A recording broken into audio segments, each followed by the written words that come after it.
Please join me in welcoming Jeanne Balibar.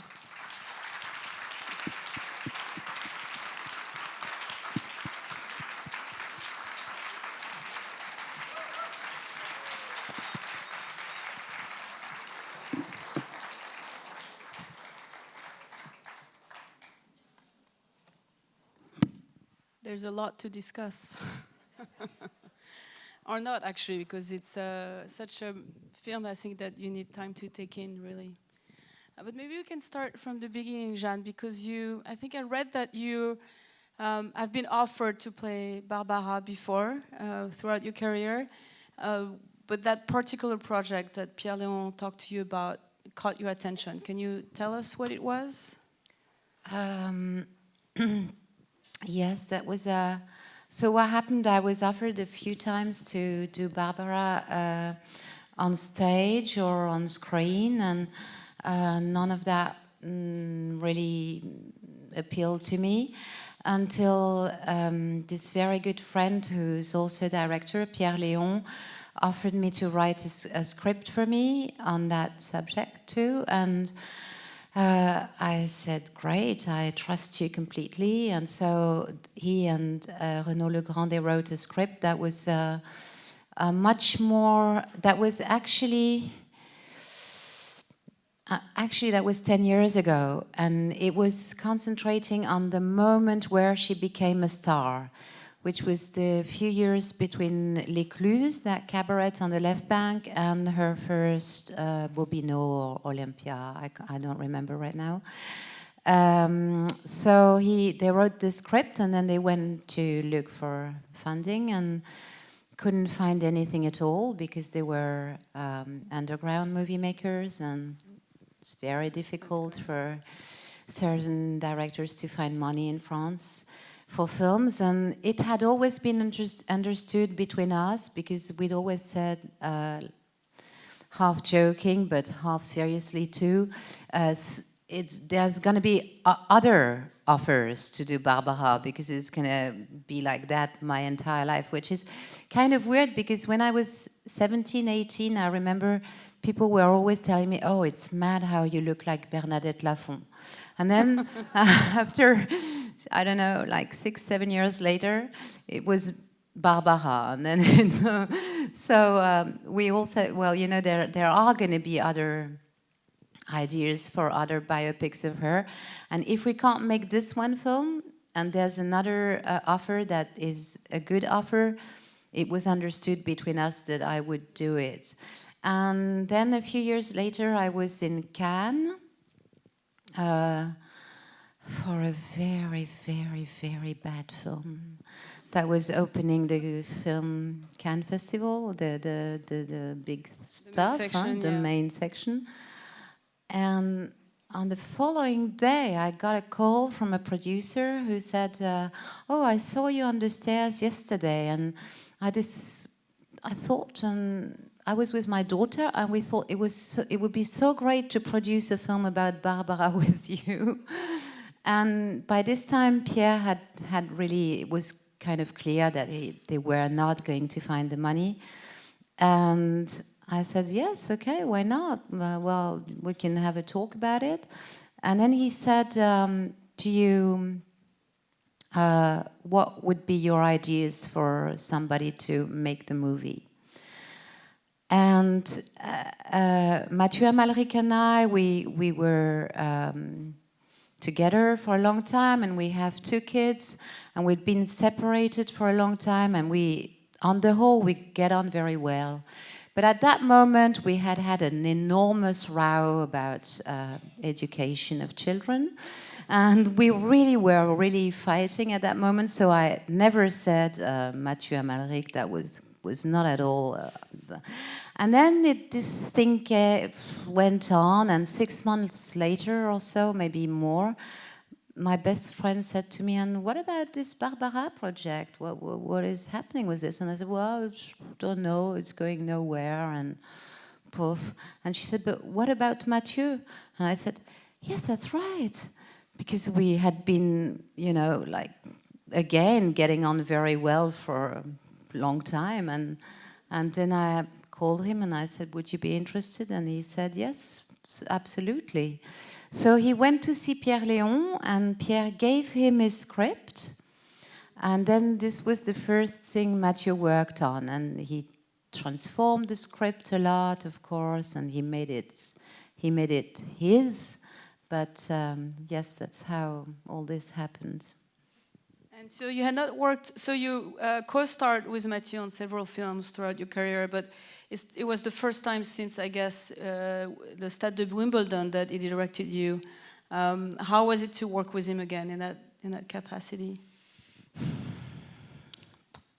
Like absolutely obvious. Yeah. I think we both know, because we had made our first films together. We had been I think his first film as an actor, where he had really a very important part, was Comment je me suis disputée. Right, which you're in as well. And it was also my first film. So we had really debuted, does one say so? Started together, and also he'd made his first film as a director with me.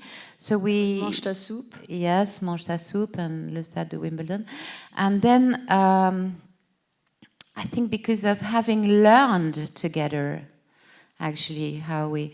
It was very obvious while we were making this film that we had had very different experiences of...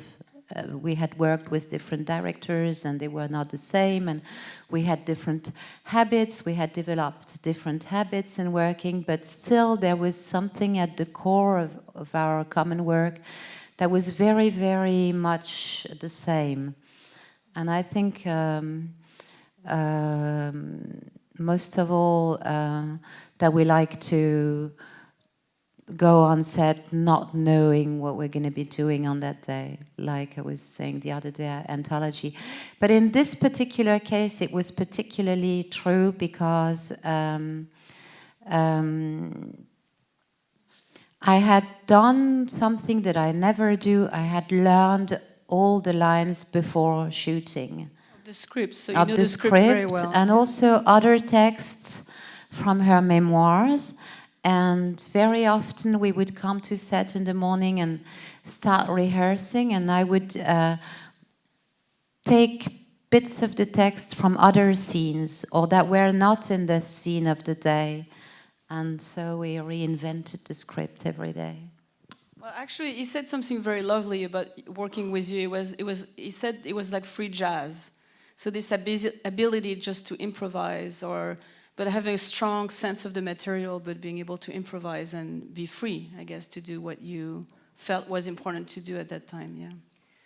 Yeah, but in that case, it was actually like sometimes like free jazz, sometimes this. It was very technical in a way. Right. Because she has a very, very quick, she speaks very quickly, which is not at all my characteristic. I'm kind of a little bit like... and so I had to learn very, very precisely and train to speak as quickly as she does. So actually I was very like... And she was somebody who was... She was really... she was not doing drugs, but she was taking speed a lot. And this is something that you can hear as well in the way she talks. And so I had to be like always offering always more and more and more textual material. But what's incredible, what's mesmerizing in the film is that I think and it has to do very much with your performance and of course the découpage and the editing, but it's just you kind of lose yourself between Brigitte and Barbara, and sometimes you have no idea what you are, and it's just this incredible sensation as a viewer. But did you shoot the scenes that way in sometimes, or did you kind of like, well, right now I'm Brigitte or I'm Barbara? How is that just kind of, was it a more like free-flowing way of acting and shooting? Do you remember, or did it? I don't really remember, actually. You know, I was talking to a friend of mine recently, a French actor, and we met in a bar and by chance, and I was, so what do you do? What do you do? Blah blah blah. And he was telling me he was working with a very stupid theater director, and he said to me, "You know, the kind of director who tells you the kind of person who tells you the character is in love. How do you play that? I mean, you want to know, does the character open a door, or does he shoot in a ball, or quickly, or is he, you know, but is in love? How do you want to play that?" And I think it was a little bit like that with Brigitte and Barbara. I never told myself, oh, now I'm this one and this one. It's a lot more concrete, you know, like, oh, now I'm... One thing I knew when I was Brigitte, I could speak as slowly as I wanted, and when I was Barbara, I had to speed up. But apart from that, it was very concrete things that, you know. And how did you, so you like to improvise, but in this case you knew the script, but how did you prepare for the role? I think it was mostly through music, is that right? Yeah, well, it was quite clear when we started working on the film that Mathieu would be very busy with researching what happened to her in her life.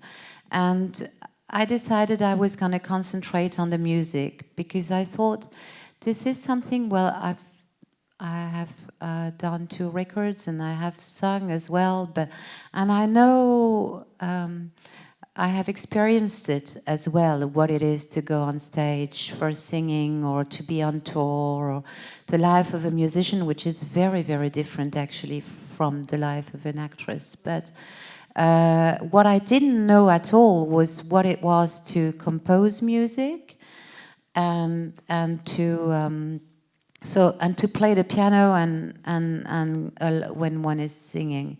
And I really wanted to make this experience because I thought I could learn a lot about her from making this experience of composing and having to sing her songs while playing the piano.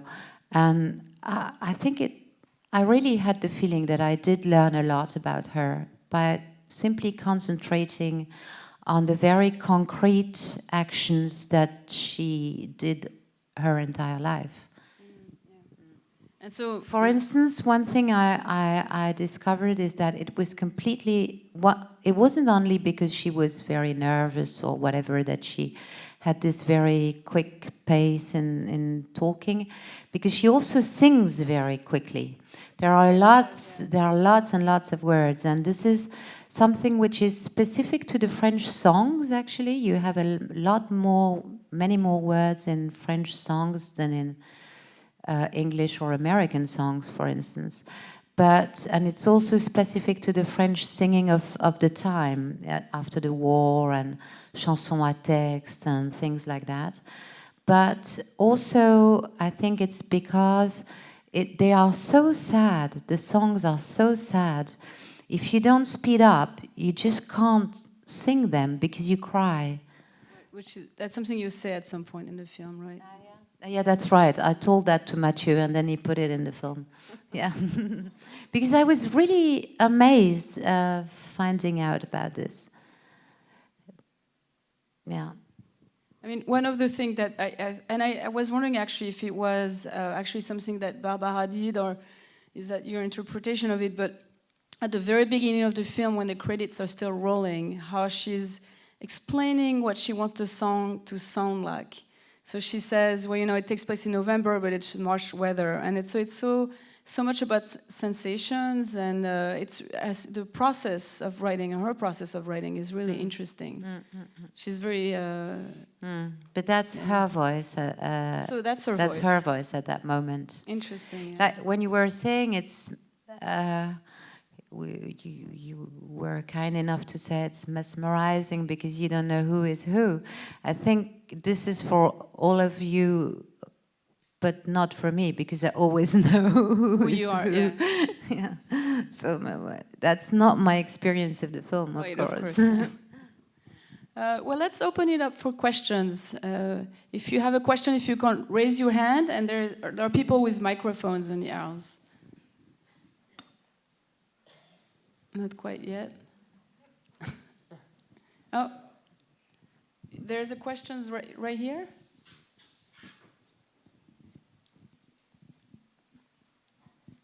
Actually, I have two questions. I remember seeing the Gandhi, Sir Ben Kingsley. I think when he was interviewed, he explained how he got into that character. So when he was in South Africa, he was thrown out of the train. So he used that anger and all that to build the whole movie, Gandhi, that character of Gandhi. Did you use something like that in creating this character? And then question number two, I don't know about French acting, but do you guys follow Stanislavski method? Stanislavski, sorry, what was it that Ben Kingsley did with Gandhi? I'm not sure I understood. I think when he was interviewed on Channel 13, public TV, he said when he was in South Africa, because that was racial time, and he was thrown out of the train because he was not white. He was sitting in a white compartment, and that anger, that insult, helped him to build the character. That's what Sir Ben Kingsley said. I mean, he was partly Indian, partly, yeah. I mean, is there something like that in building Barbara's character? Because we don't get the whole life in this movie. We only get her performance part. Well, I don't know if this is answering your question, but I had a fight actually with the director of the film because I always thought, which I think in the end was good for the film, because I was a lot more the history of France, the history of her being a Jew, the history of her coming from the Ukraine. I mean, her inscription in the history of France was very, very important to me. And I always had the feeling that the script that Mathieu was giving me to read was very elusive. Or, for instance, that she had been a prostitute in Brussels. I mean, all these things are not really told, are not really being told in the film. And I was probably more conventional in the way I was looking at how to tell a story, but also because it was very, very important to me to tell the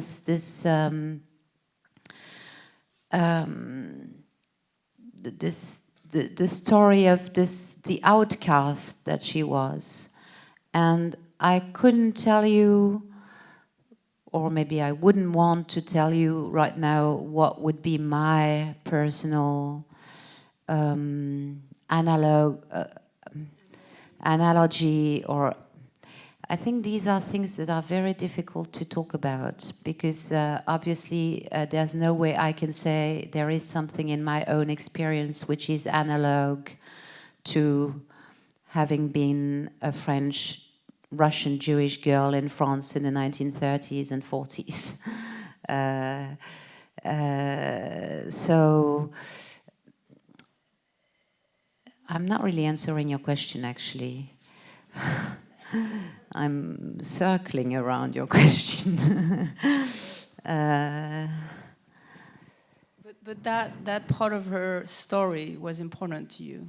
That part of the story was the most important thing in her story. Actually, I'm much more interested in how such a woman embodies the dark sides of the history of France, as with, for instance, the biopic of any singer.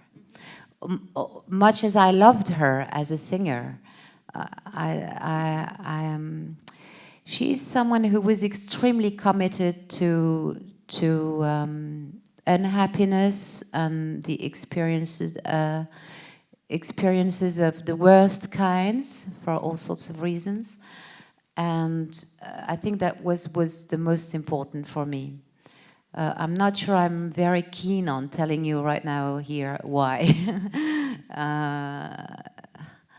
And I'm not saying at all that this wasn't important for the director of the film, but we were fighting constantly because I wanted the film to make it clearer and he didn't want to.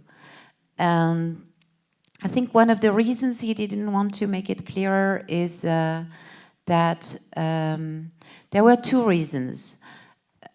One of those reasons is that she herself never spoke that much about those things. And they are very, very disguised in the songs. It's there, it's always there, but it's not explicit. That's one of the reasons, or for instance, the very famous history of incest.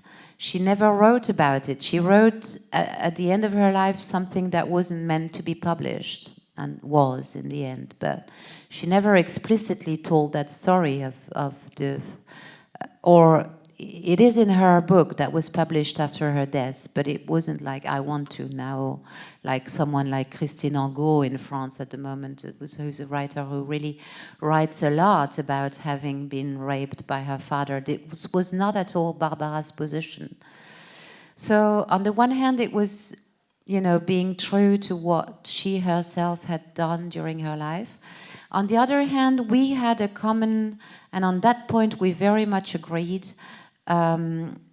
we didn't want to make a traditional biopic in the sense that we thought nobody is entitled to tell an audience, this is this person and I have fully understood who she was, which is very often the case in biopics that are very explicative. Yes. Yeah. So we both had this idea that it was part of the ethics of this film not to pretend to make the mysterious sides of her clearer, but that we wanted to make them deeper if possible, and that this was a cinematographical experience as well. But that's, sorry, just one more thing, because it happens that I am doing this show or theatrical performance on Saturday here with the works of 3 historians. And one of them is about a girl of this very famous Violette Nozière, whom Claude Chabrol made a movie about with Isabelle Huppert, and who is a girl who killed her father in 1933, and it turned out that her father had committed incest on her, which was absolutely which the society of 1933 France simply couldn't hear, and I think this or also I'm very interested in those questions. What can you tell about people who are not there anymore to say what they want to be told about them? And I think this way of historicizing questions is very specific to me and a lot less to Mathieu, who directed the film. But in the work, it was very, I think, very profitable that we were fighting for. So to try and answer a little bit more your question, I was constantly having in my head, I have to make it comprehensible because the film is not going to do it for me. You know. And there was another question About Stanislavski. about. the- Ah, Yes, yes. Stanislavski. Yeah. No, we don't. We hate Stanislavski. And even worse, when American actors say they do, we don't believe them. But in this performance in Saturday, there are 3 women characters, and one of them is the very famous actress Delphine Seyrig, and she spent a lot of time in New York, but she boasts about Stanislavski and Strasberg and so on and so forth. But I don't believe her either, even if I'm interested in telling her story. Who do we follow? Artaud. The Nouvelle Vague very much follows Artaud, I think, which is a bit paradoxical because they claim they're going with the camera on the street and they use a realistic tone and stuff like that. But I think the way of acting, which was very, very free, which you have by Jean-Pierre with Jean-Pierre Léaud or Pierre Clémenti or many of them, Bulogier, it has a lot more to do with Artaud than with realism or neo-realism.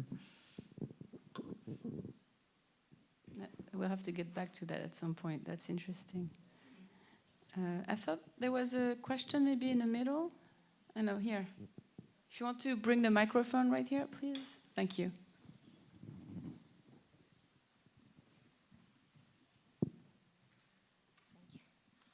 I remember about a year ago when you were Laurent Roquier, and there was a discussion about this movie. You represented this movie. Where? It was on TV 5 Monde. You were Laurent Roquier. On n'est pas couché. Laurent Roquier. Ah, oui, oui, oui. I remember. For this film. Yeah, I remember when you represented this film. A TV show, a French TV show. Yeah, yes.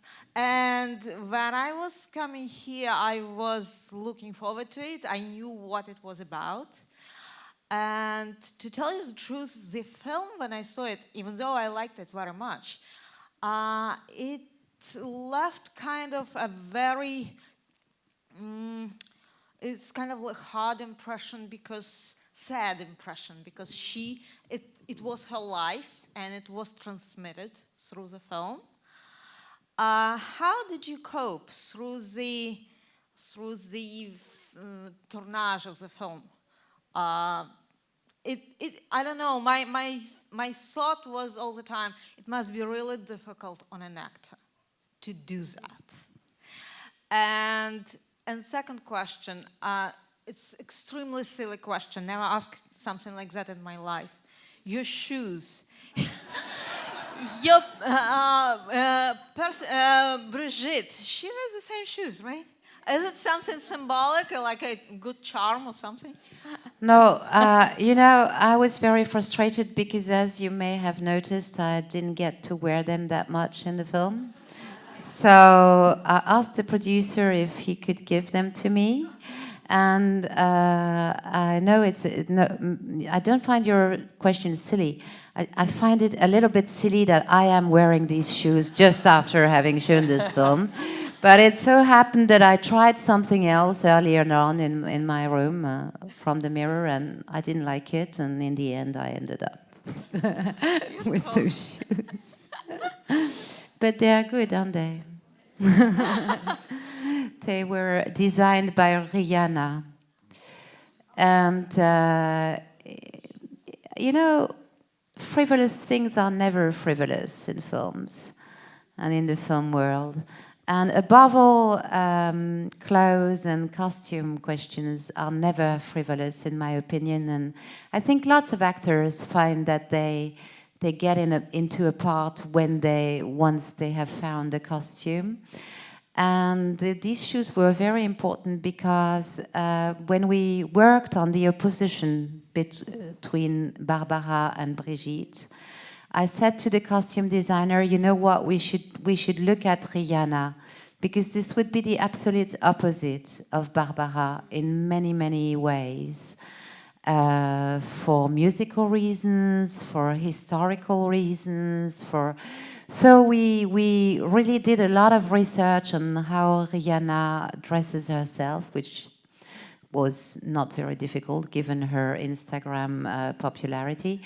And also because she has designed these shoes, so that's how these shoes happen to be in the film tonight, and more of these shoes. Right. But to answer your other question, it was no, it wasn't difficult. It's not difficult. I'm a very sad person myself, so it doesn't make a change. I go on set, I'm sad. I come back home, I'm sad. Go to bed, I'm sad. I wake up, I'm sad. And I laugh a lot about it, which makes it nice to be so sad.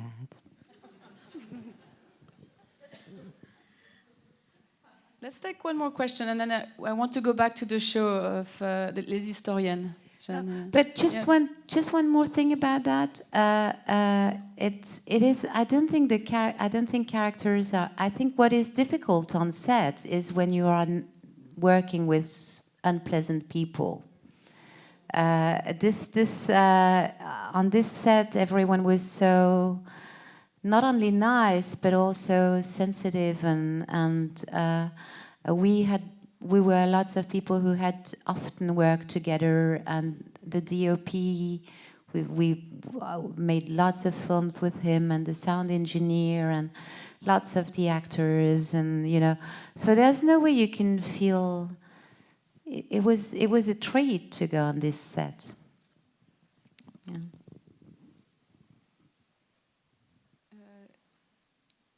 I thought there was a question around in that section of the theater. Maybe not.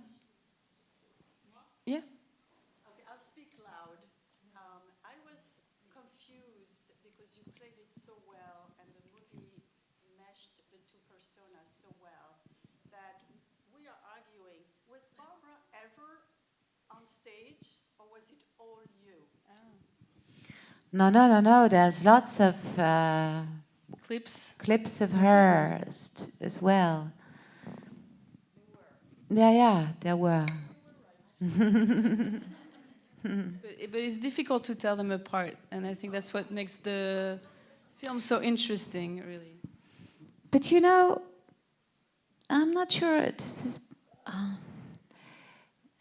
It's a little bit like how is it called, the Kuleshov effect, or like you show the same face and afterwards something nice, and you think this person is happy, or the very same image of the same face and something very sad, and you think this person is very sad. I think there's a little bit of that in there. In our perception. Your perception is also.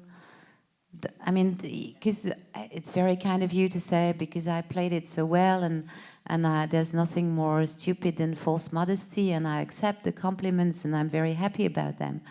But it's very much the work of the filming and the editing as well, especially the editing.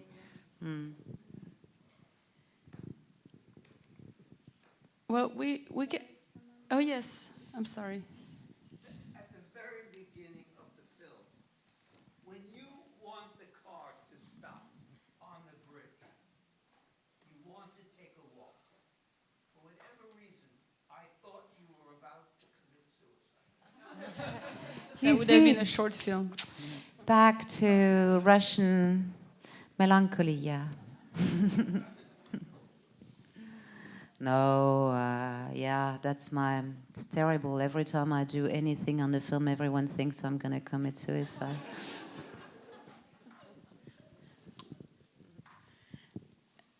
Shall we talk a little bit about Les Historiennes some more? Yeah, if you want, but Yeah.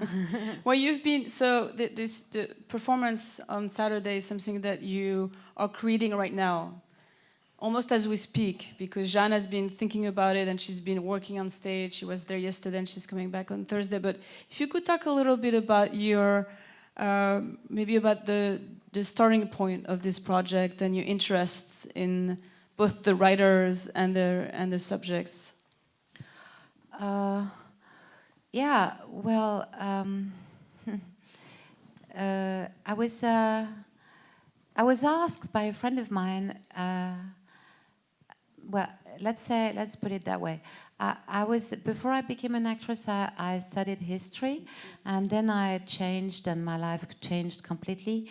But the fact is that I like to tell stories, and I like to read about stories, and I like. I find there is a very I like experiences, and I like experiences about telling stories. So a friend of mine asked me recently if I was to read some parts of her book about this Violette Nozière, and I did it in Paris in a bookshop, and I realized I enjoyed it tremendously because it was like for me both a new way and a very ancient way of telling stories. And then I came here to New York, and Lily Chopra, who was curating Crossing the Line at the time, asked me if I wanted to do something while you were showing my films. And so I said, oh, well, actually, I have these three friends who are three very dear friends of mine, and the three of them have become very important historians in France. And each of them is working on a woman character, this murderer, Violette Nozière, this actress, Delphine Seyrig, and a slave in 17th century Brazil. And I am fascinated by their work, and I would like to make an experiment and see what it is when I trying to find a theatrical form for that, which in turn is actually something that is, you were talking about Stanislavski, but giving accounts of history on a stage is something which is actually extremely ancient. I mean, the ancient Greeks have done that, Shakespeare has done that, the French tragedians have done that. So it's a kind of ways of using my skills as an actress to tell stories that tell something about the history of women. And in turn, I think it's for me the opportunity to tell things about myself, where I would not want to answer a question directly, but I think maybe this is very much what actors do, that they tell a lot about themselves, but in the words of others, in the stories of others, and with characters that are bigger than life. And any person can be bigger than life. It doesn't have to be a warrior or Michelle Obama, wonderful as these people can be, but it can also be a very unknown slave somewhere, and the history is fascinating, or this very weird young girl in France who murders her father on the year where Hitler comes to power in Germany. And of course you can't compare the two, but everything is important to understand. It is also something that I very strongly believe, that the actors actually try to understand themselves, and this is how maybe people in the audience can project and understand themselves too. But I don't really want to say more about that because if you are curious, should you come. yeah. I don't like commenting on things when I haven't done them yet. Them yet. Film has been shot a long time A ago. long time That's ago, okay, But you also train as a stage actress as well. So that's possibly something people don't know about. I mean, we know you on screen, but of course, living in New York, we don't know your work in theater. I That's was something my that, first stage work. We came to New York, but that Oh, was yeah. I think that was 1995 or so at BAM. So but that's when you were in the Comédie Française then? Yes, that was Interesting. back then. Yeah. Trying to think. There's the question right here. Gentleman with the hat.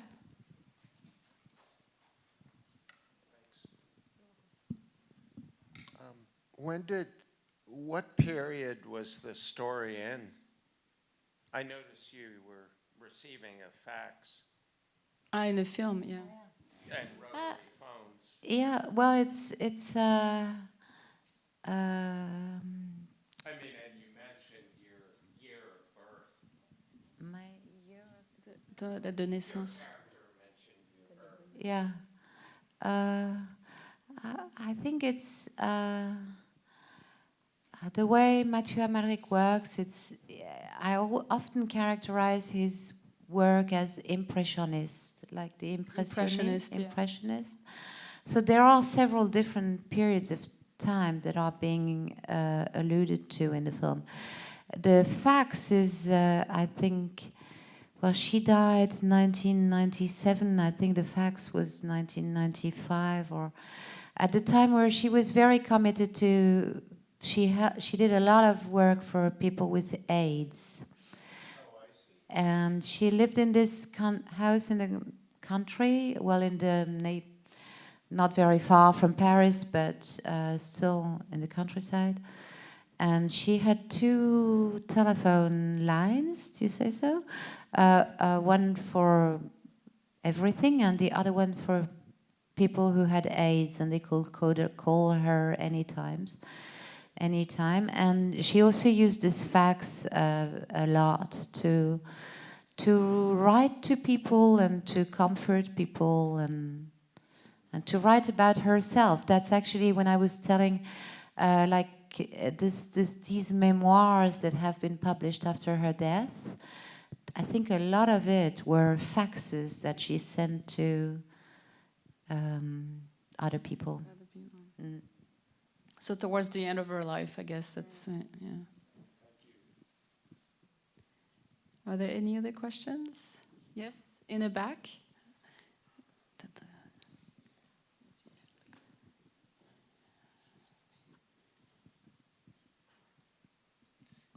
In the film, I thought there was a really nice kind of analogy between perhaps this infatuation with the director and Bridget, and perhaps an infatuation with Brel and Barbara. Can you maybe speak to that a little bit?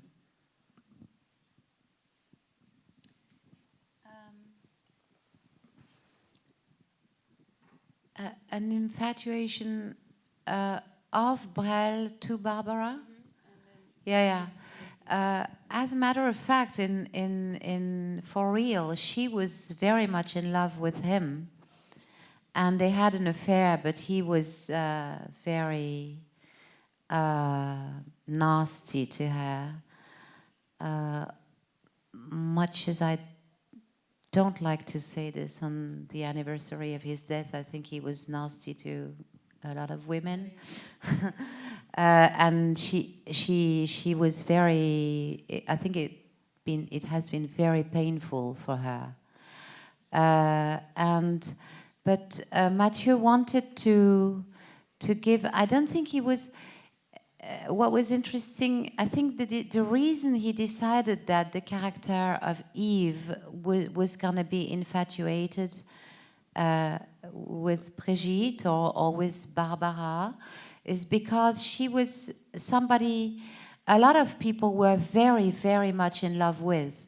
And he wanted to give a sense of that or an analogy of that in the film through his character of Eve, because she really is somebody who comment on dit, soulever des passions. Elle faisait naître des passions. Pour elle, c'est ça? Oui, pour Yeah, elle. she started having people just fall in love with her and But being very passionate about passionately her. in love with her, and Yeah. and people from the audience as well. I mean, the audience were in love with her in a way that is fairly unique.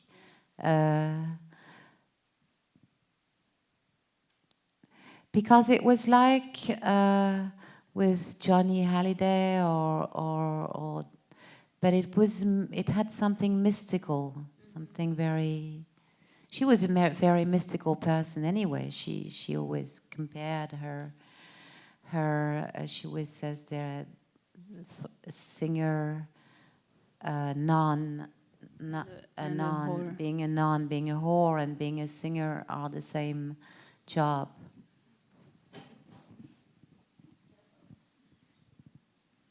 Well, thank you so much, Jeanne. Thank you.